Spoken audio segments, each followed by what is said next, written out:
What's up, guys? Today is going to be a very important blah blah blah blah blah.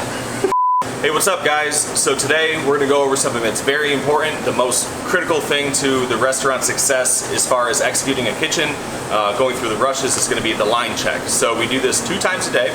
One time is going to be at 11 o'clock right before our lunch shift, and then the next time is going to be at 4 o'clock. And basically the essential part to all this is making sure that we're prepared, that we're organized, that we're clean, that our par levels are right, that the utensils and the proper portioning tools are all met.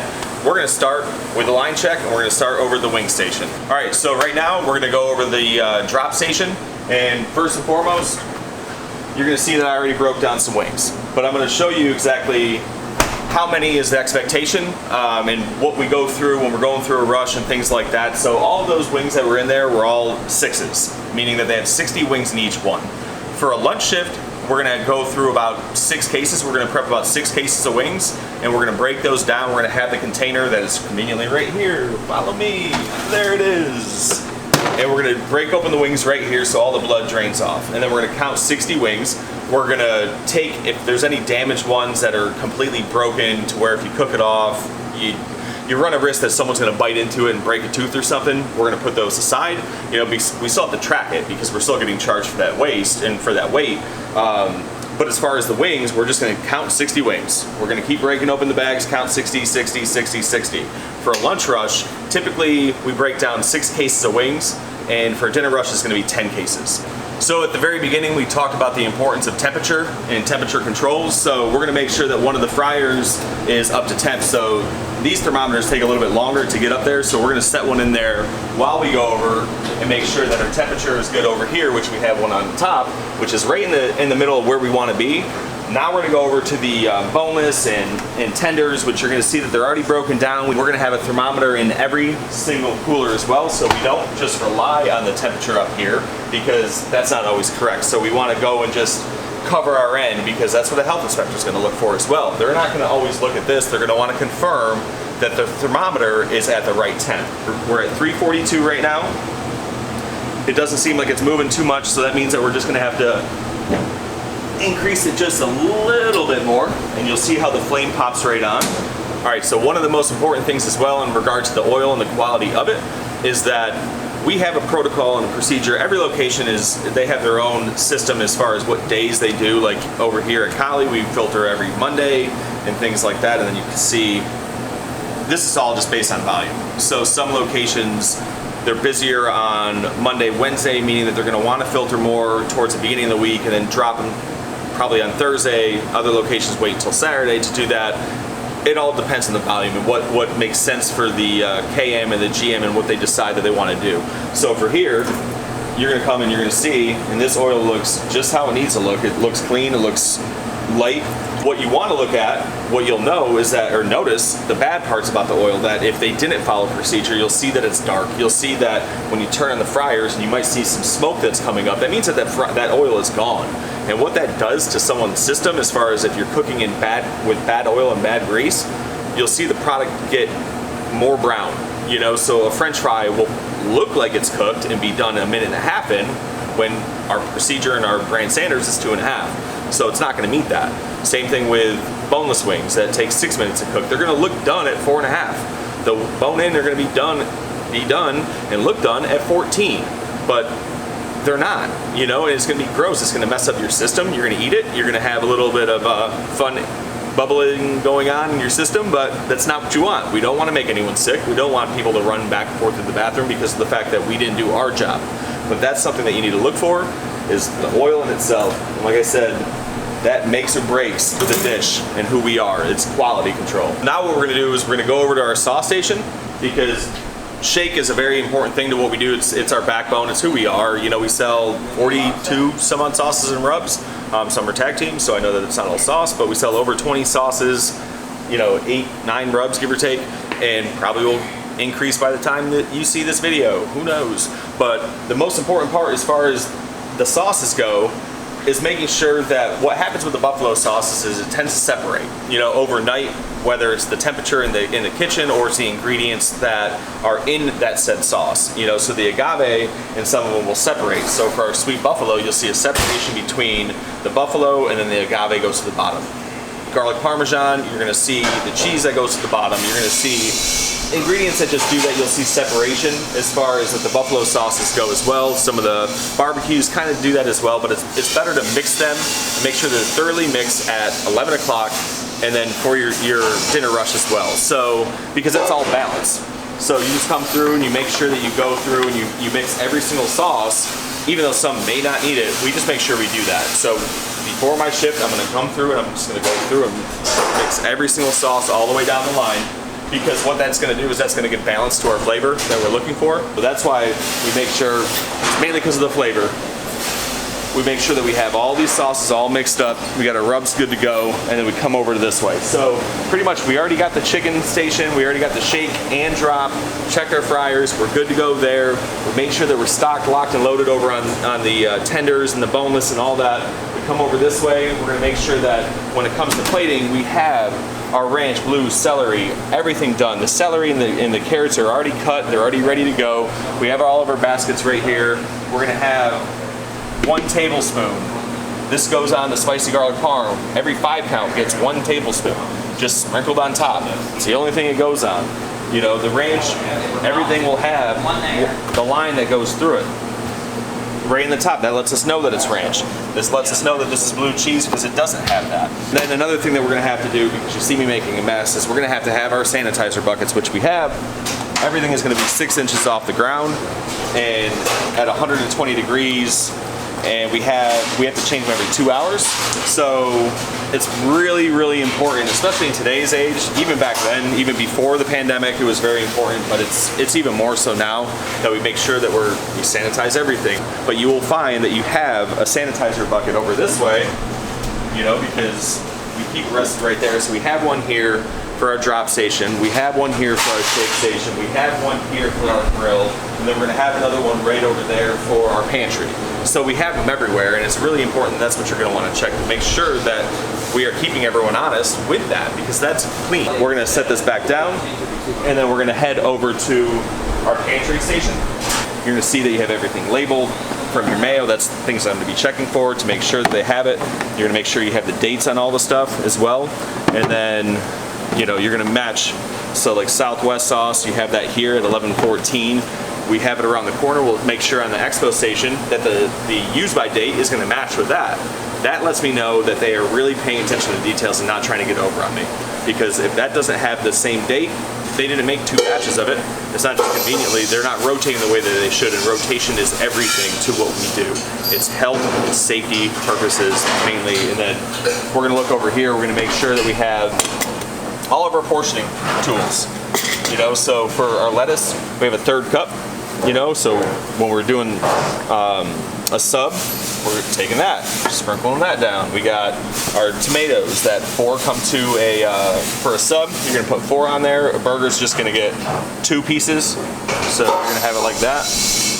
You got your onions that are sliced and cut to spec. You got your pickles, portioning tools. What you're gonna see, you see how the color of the macaroni salad, that's because it was sitting overnight. So before we use it, we're making sure we mix it up so we get the mayo and the mustard all where it needs to be. And we will temperature check a lot of these things beforehand. I'm just making sure that things don't get dried out and that we have the right tool. So it's 3 ounces. We have our coleslaw that we're gonna make sure that we mix that up as well. Then we're gonna go over to the Pico, and the Pico, what you're gonna do, the reason why we have this portioning tool, it strains out all the juice. So it's not just gonna be a hot mess that's going on top of your plate and just have this liquid runny mess going all over the place. For nachos, it's 3 ounces. So you go like that, you strain it out, and then you spread it across. So 3 ounces goes there. You got a tablespoon for all these other sides, that we use for the crushed red pepper, the relish, and then it's 5 banana peppers per order. You're gonna go over here, you got a tablespoon for the shredded cheese.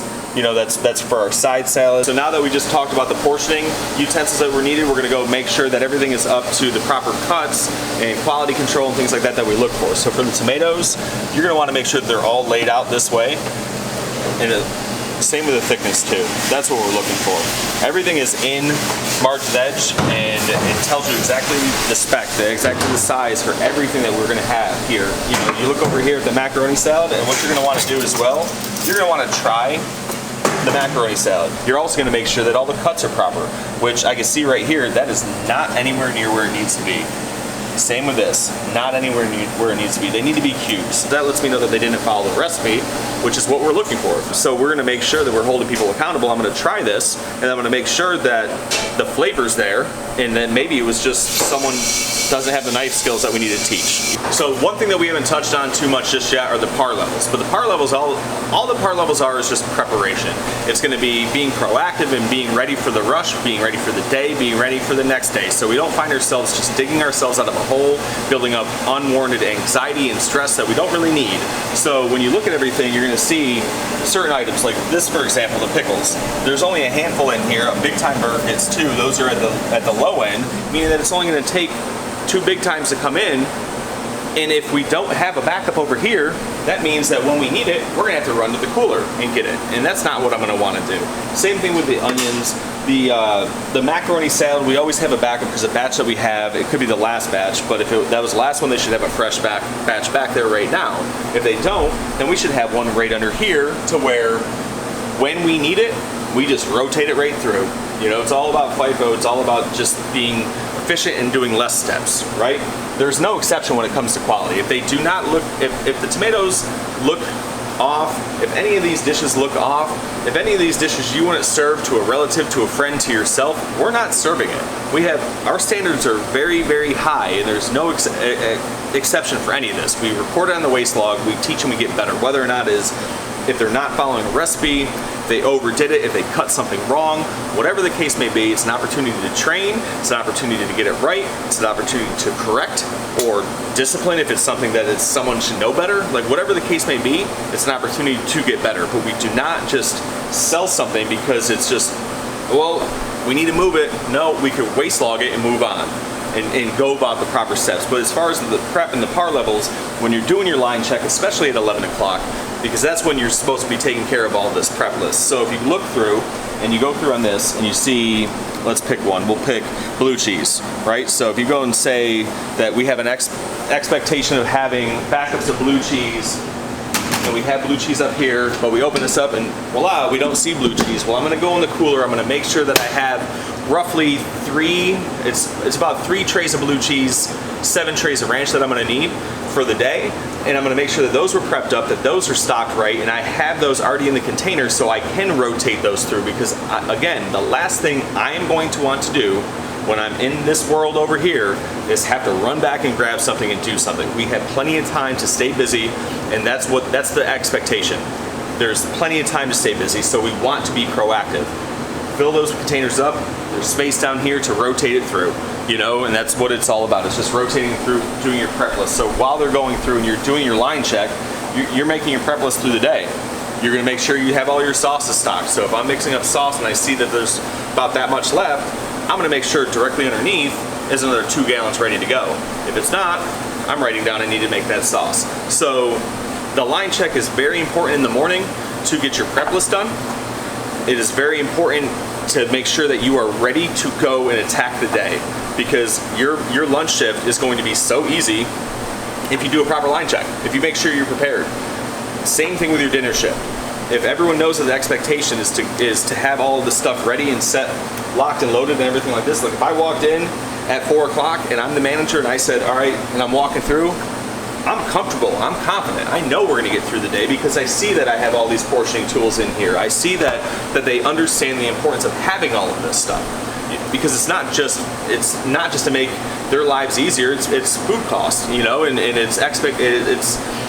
we just wanna execute consistently for the consumer. Because if we just blindly give them X amount of French fries or like, here we have our cauliflower. Cauliflower is portioned out too.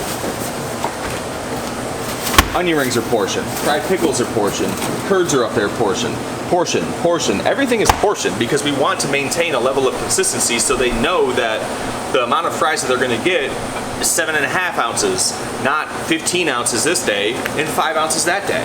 So it is so important that that's what we do.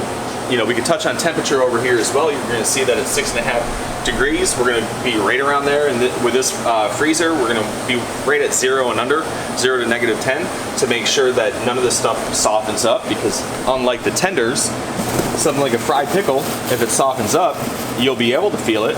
You'll see that the pickles lose their color a little bit and they become soft. And what happens then is that when they go into the fryer, that breading falls right off. So that's why we have to make sure that everything is done in order.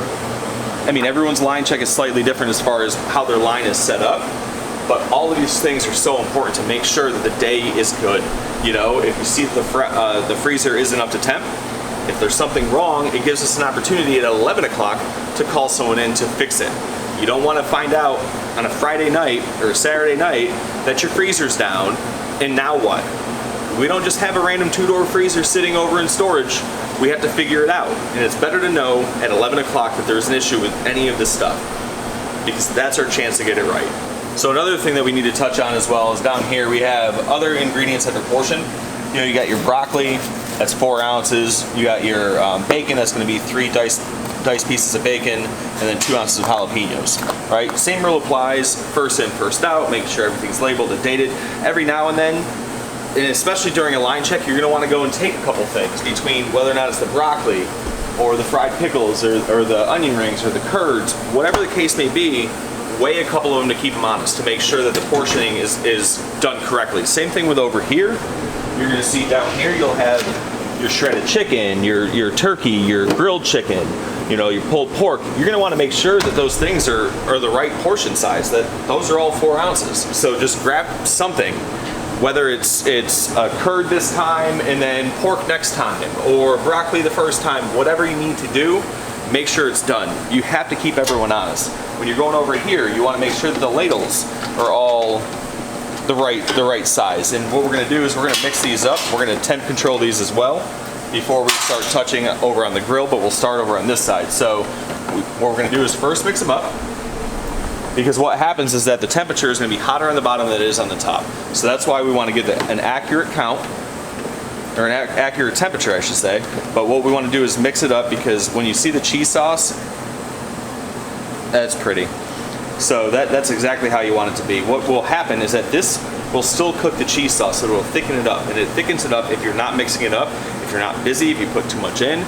But mainly it comes down to, if this is too hot and you're not mixing it up every 5 minutes coming over here and making sure between uses, you know, when you're going through a rush, you're always using it. We sell more mac and cheese than chicken wings half the time. So what you want to do during a slow time is make sure that this doesn't get neglected, because this will dry out the dirty sauce. The baked beans will definitely get dried out, so we mix them through. We're going to want to make sure that this is a 6-ounce ladle, that this is a 3-ounce ladle, this is a 2-ounce ladle. So every portion of mac and cheese is 8 ounces of pasta, which we will touch on that and show how the proper portioning tools are used. For a small dirty fry, it's 3 ounces. For a large dirty fry, it's 6 ounces, so it's 1 scoop for a small, 2 scoops for a large. Same thing for a dirty burg, it's going to be 2 scoops. So that's how we portion control that. Baked beans, for one side, it's the 6 ounces. For dirty pig, same thing. But we want to make sure that these are all correct, because if this is 3 ounces of cheese sauce, you're using 50% more cheese sauce per order than you need to. And when heavy cream cheese sauce is expensive, you don't want to do that. Same thing with the meat and stuff. So what we're going to do, we mix them up thoroughly. I want to make sure I have my sanitizer bucket right here to be able to wipe everything off. We want it to rest at about 160 degrees, which is see we're where we need to be. And we're going to make sure we see the same thing.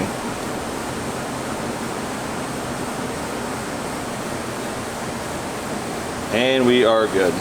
So now that we checked everything over here, I'm going to cover it back up.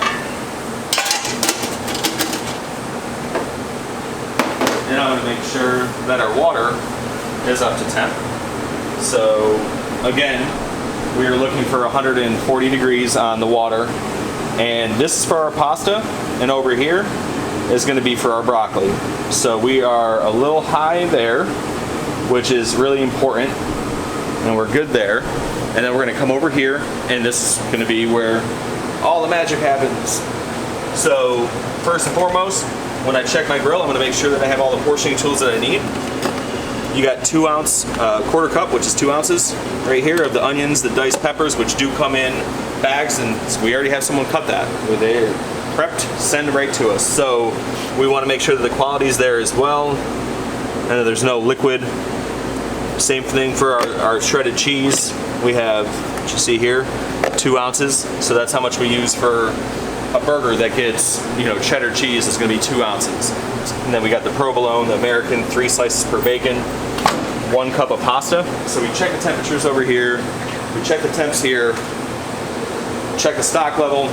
You're gonna wanna make sure that you have your backups of pasta. All right, so next over here, we're gonna make sure that we got our brioche rolls, our hot dog rolls, and our sub rolls stocked. All the rest are gonna be right over here on your pantry side. So you see from the night before, they wrapped up everything ahead of time on top. So we're stocked up, locked, and ready to go. We're gonna make sure that we have our Philly meat here, our kids burgers, and our Beyond burgers all in there, as long as with the temperature, the thermometer in there as well. And then we're gonna log it right here. Then over here, as far as the flat top goes, we're gonna wanna make sure that we have all of our sauces that we use. Our spicy barbecue, sweet barbecue, Cajun buffalo, sweet heat mesquite, all labeled, dated. And squirt bottles are big time seasoning, water, a little bit of butter in case someone orders a pitch grilled cheese and their seasoning salt.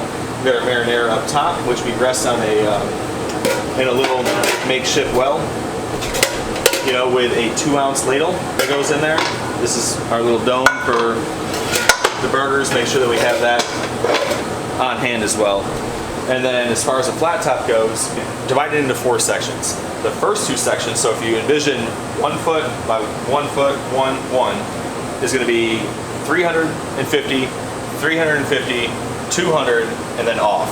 So even though this one is technically off, it's still gonna have enough temperature from everything else and over here, so it's still gonna get up to temp, but we do not want it to get past 150, 165 range, because that's where we're gonna be holding our marinara. It's gonna be on that side, so that's why this works out perfectly. So the 200 degree set is gonna be for your grilled cheese. We have a thermometer, we check here to make sure that it's 350 degrees. We check here to make sure that's 350, which we're good. And then 225. So last but not least, and probably the most important part to making sure that you're good to go, is making sure your expo station is clean, organized, efficient, because everything is funneling through here. This is the last chance to get it right. And it's the last place that it goes before it goes out in the kitchen, or out in the sales floor. So what we want to do is make sure that our heat lamps are on. You know, I tend to just put my arm under it because you'll feel it. If it's not, then you flip the switch. I did not turn them on, but you want to make sure that those are on. You want to make sure that all of your dressings, all your garnishes, are all your Raging Cajun, your garlic parm, croutons, your panko for your mac and cheese, your parsley, you know, your garlic parm for your garlic parm bites. Like, you want to make sure that all of your pagers are dedicated to a server or a manager or a carryout tech. So when we are going through it, we are paging that server and or manager when food is ready. So this is execution. We want to make sure that here we have our ranch in blue and Southwest. This is where we have our backups, you know, for them or for us over here. Mainly for us over on Expo, you're going to have all your garnishes. So you're going to have your ranch, your blue cheese, your Southwest sauce, your sassy sauce. Making sure that that's stocked up, because the last thing you want to do, again, is not have it when you need it. All right, so finishing up, one of the main things that I always like to do is make sure that every station is stocked with paper products or gloves or parchment paper, whatever case may be, whether it's backup toothpicks, something that they're going to need when they need it, it's right there. So our paper products for to-go containers, if I see that the stock level is low, that's one thing I'm going to look for.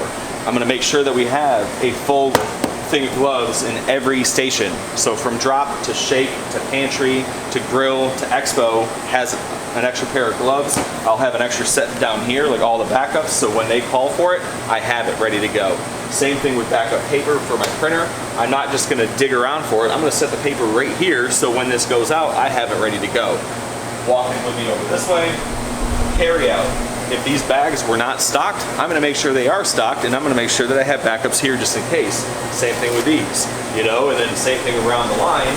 I'm looking for everything. I'm making sure that our baskets are set, that we have an ample amount. I'm making sure that, you know, we have the wax paper that we have. I'm making sure that the ramekins for when we have sides of marinara are filled.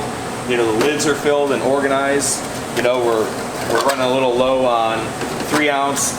But then again, we don't use it for as many things, but I'm still In my head, I still have that much more space to put more in there. That's why we go through and make sure that everything is stocked up, whether it's the paper products, the ramekins, the portioning tools, the backups, everything is just done. And that's why it's so important and so imperative that you go through and you do a line check at 11 o'clock, that you do another line check at 4 o'clock, that you do a pre-shift in the morning for your servers. That's why if you really try to connect everything, if your servers don't know the specials, they're not going to be able to sell them. If you don't run through all of that in the morning, then they're not going to be prepared. Same thing back here. If we don't go through and set ourselves up, we're never going to be prepared.